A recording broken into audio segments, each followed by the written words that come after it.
Hello everyone, welcome back to my YouTube channel.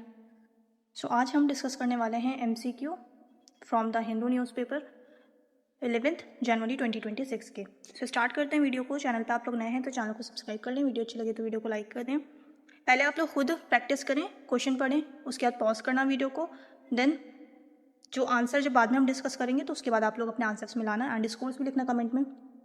So यहाँ पे first question है हमारा, with reference to the proposed digital competition bill in India consider the following statements. So अभी digital competition bill जो है वो propose किया गया है, इससे रिलेटेड हमने करेक्ट स्टेटमेंट्स बतानी है। सो स्टेटमेंट 1 है, it aims to shift the regulatory regime from an ex post framework to an ex ante framework for large digital platform. So यहाँ पे स्टेटमेंट 1 जो है ये हमारी बिल्कुल करेक्ट स्टेटमेंट है, यहाँ पे हमसे करेक्ट पूछ रहे हैं। सो ये जो बेसिकली बिल है डिजिटल कॉम्पिटिशन बिल, इसका एम है कि जो रेगुलेटरी रिजाइम है अभी क्या है एक्स पोस्ट फ्रेमवर्क, तो इससे शिफ्ट करके क्या करना है ex ante framework for large digital platforms. So statement 1 is correct. Second statement है, a company designated as a systematically significant digital enterprise यानी कि SSDE will be prohibited from using the non public data of its business users to compete against them. So यहाँ पे statement second जो है ये भी हमारी बिल्कुल करेक्ट है। जो भी कंपनी SSDE के अंडर है उन्हें प्रोहिबिट किया गया है कि वो यूज़ नहीं कर सकते नॉन पब्लिक डेटा को अपने बिजनेस यूजर्स के लिए। सो यहाँ पे जो है मतलब बिजनेस यूजर्स को कम्पीट करने के लिए। सो यहाँ पे स्टेटमेंट 2 जो है ये भी हमारी बिल्कुल करेक्ट स्टेटमेंट है। थर्ड है, the bill mandates that all digital startups in India, regardless of their turnover, must comply with these new competition norms. So यहाँ पे जो है थर्ड स्टेटमेंट हो जाती है हमारी इनकरेक्ट, बिकॉज यहाँ कह रहे हैं all digital startups in India. So यहाँ पे ऑल डिजिटल स्टार्टअप्स नहीं है, दैट्स वाई स्टेटमेंट थर्ड जो हो जाएगी हमारी इनकरेक्ट हो जाएगी। हमने अभी ऊपर डिस्कस किया था कि ये किसके लिए, SSDE के लिए, यानी कि जो सिस्टमेटिकली सिग्निफिकेंट डिजिटल एंटरप्राइजेस, मतलब जो बड़े बड़े एंटरप्राइजेस हैं, ये बिल सिर्फ उनके लिए है ना कि छोटे स्टार्टअप्स के लिए। सो ये ऑल डिजिटल स्टार्टअप्स के लिए नहीं है, दैट्स वाई थर्ड स्टेटमेंट जो है ये हमारी इनकरेक्ट हो जाएगी। एंड यहाँ पे जो एक्स पोस्ट फ्रेमवर्क से शिफ्ट करने की बात हो रही है एक्स एंटे, सो यहाँ पे एक्स एंटे का मतलब होता है कि कोई भी गलती होने से पहले ही उसको प्रिवेंट कर देना, ठीक है। सो यहाँ पे स्टेटमेंट 1 एंड 2 जो है ये हमारी करेक्ट है, थर्ड स्टेटमेंट इनकरेक्ट है और हमारा राइट आंसर जो हो जाएगा option A 1 and 2 only. The next question is, regardless the one nation one election recommendations, which of the following scenarios is proposed in case of a hung assembly or no confidence motion? So यहाँ पे one nation one election की जो बात की गई थी तो इसको रिकमेंड किया गया वन नेशन वन इलेक्शन। सो इसके अलावा कह रहे हैं कि कौन से सिनेरियो प्रपोज किए गए हैं इसमें हंग असेंबली से related and no confidence motion से रिलेटेड। सो यहाँ पे जो राइट आंसर हो जाएगा वो हो जाएगा हमारा, fresh elections will be held only for the remainder term. So यहाँ पे पहले क्या होता था कि अगर कोई भी पार्टी है वो मतलब कोई भी पॉलिटिकल पार्टी या किसी की सरकार गिर जाती है, मतलब वो मेजॉरिटी अपनी प्रूव नहीं कर पाते हैं, तो क्या होता था कि नेक्स्ट फुल टर्म 5 ईयर्स के लिए जो होते थे वहाँ पे अब जो भी नेक्स्ट पार्टी आएगी, जो भी सरकार बनाएगी, तो वो पूरे फुल टर्म के लिए होती थी। बट इस चीज़ को रिप्लेस करने की बात कर रहे हैं कि अगर नो कॉन्फिडेंस मोशन होता है और कोई भी पार्टी अपनी कॉन्फिडेंस प्रूव नहीं कर पाती है, या फिर जो ये हंग असेंबली वाला कॉन्सेप्ट है, ठीक है, हंग असेंबली वाला जो कॉन्सेप्ट है, तो इन दोनों ही केसेस में क्या होगा कि जो इलेक्शन होंगे, जो फ्रेश इलेक्शन होंगे, वो सिर्फ और सिर्फ रिमाइंडर टर्म के लिए होंगे, पूरे फुल टर्म के लिए नहीं होगा। सो यहाँ पे ऑप्शन सी जो हो जाएगा ये हमारा राइट आंसर हो जाएगा, fresh elections will be held only for the remainder of the term to maintain synchronization. So यहाँ पे ऑप्शन सी जो हो जाएगा यहाँ पे हमारा राइट आंसर हो जाएगा। नेक्स्ट है, consider the following statements regarding the Great Nicobar island geography and ecology. So great Nicobar island से रिलेटेड हमें यहाँ पे करेक्ट स्टेटमेंट बताना है। सो स्टेटमेंट 1 है, the island is separated from the Sumatra island of Indonesia by the 10 degree channel. So यहाँ पे statement 1 जो है ये हमारी इनकरेक्ट हो जाएगी, बिकॉज 10 डिग्री चैनल जो है किसको सेपरेट करता है, अंडमान आइलैंड को निकोबार आइलैंड से। सो यहाँ पे जो है, और अगर हम बात करते हैं कि सुमात्रा आइलैंड और जो निकोबार आइलैंड है, इसको सुमात्रा आइलैंड और ग्रेट निकोबार आइलैंड को जो सेपरेट करती है वो कौन सा चैनल है, 6 डिग्री चैनल। सो 6 डिग्री चैनल जो है ये सेपरेट करती है सुमात्रा को ग्रेट निकोबार से, और ग्रेट निकोबार को अंडमान से जो सेपरेट करती है वो करती है 10 डिग्री चैनल। सो 10 डिग्री चैनल ये अंडमान एंड निकोबार को सेपरेट करने के लिए, एंड सुमात्रा की अगर हम बात करते हैं, सुमात्रा और निकोबार, तो ये 6 डिग्री चैनल सेपरेट करती है। तो इस स्टेटमेंट में पूछ लेते हैं, आपको पता होना चाहिए। सेकंड है, तो यहाँ पे फर्स्ट स्टेटमेंट हमारी इनकरेक्ट है। सेकंड है, Mount Thuillier is the highest peak in the Great Nicobar. So यहाँ पे सेकंड स्टेटमेंट हमारी बिल्कुल करेक्ट है, हाईएस्ट पीक है। So second statement is correct, great Nicobar की हाईएस्ट पीक जो है माउंट थोलेयर है। नेक्स्ट है, the Galathea the Galathea Bay which is the site for the international transshipment port is a major nesting ground for the giant leatherback turtles. So यहाँ पे third statement जो है ये भी हमारा बिल्कुल करेक्ट है। ग्लेथिया बे का है, ये भी ग्रेट निकोबार आइलैंड में, और इसमें से करेक्ट पूछ रहे थे। सो 2 and 3 जो हो जाएगा ये हमारा राइट आंसर हो जाएगा।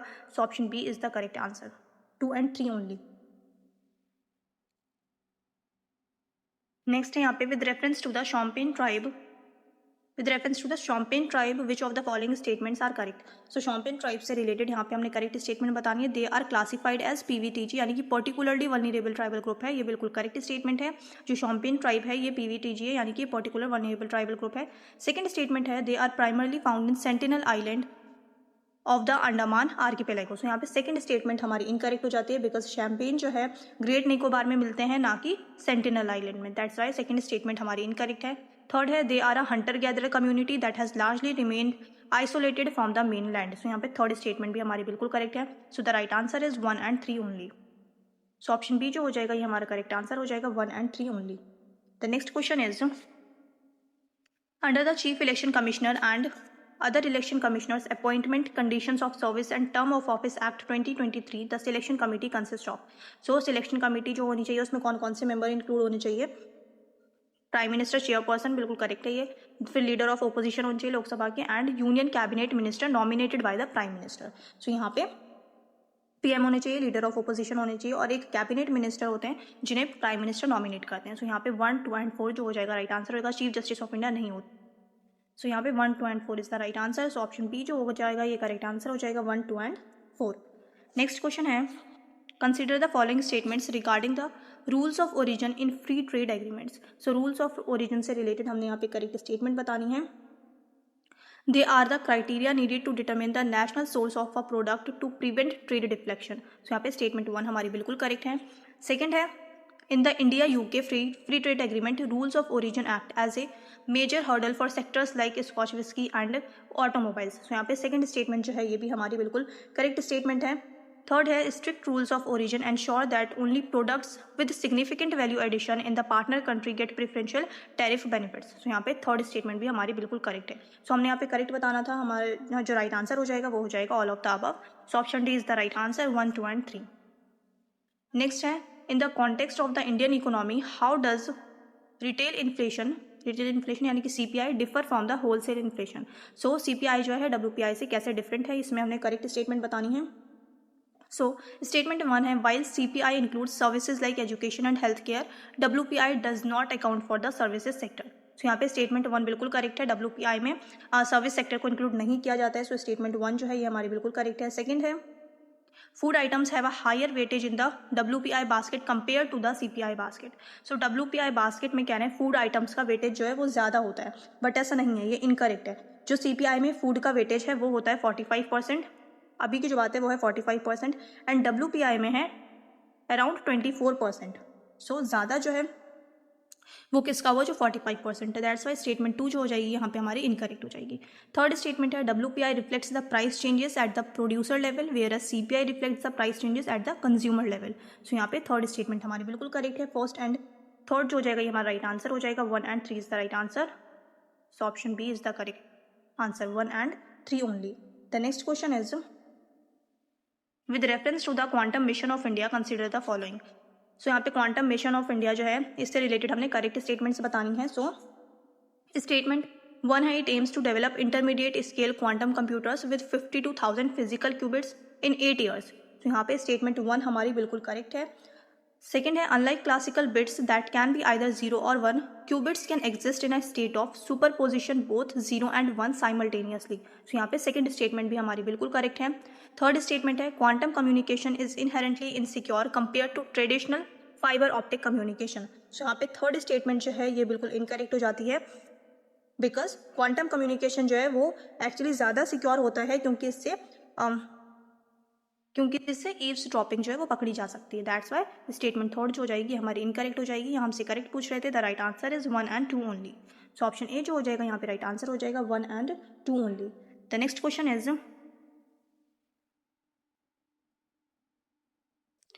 The 10 degree channel separates which of the following. So ये हमने ऊपर डिस्कस किया, 10 डिग्री चैनल जो है वो अंडमान एंड निकोबार को सेपरेट करता है। So the right answer is little Andaman from Nicobar. So option A is the right answer. Last question है आज का हमारा, Galathea Bay, Campbell Bay and Indira Point are strategic locations found in. So ये तीनों ही लोकेशंस कहाँ हैं, ये हमने अभी डिस्कस किया था। तीनों ही लोकेशंस जो है ये है निकोबार में। The right answer is great Nicobar island.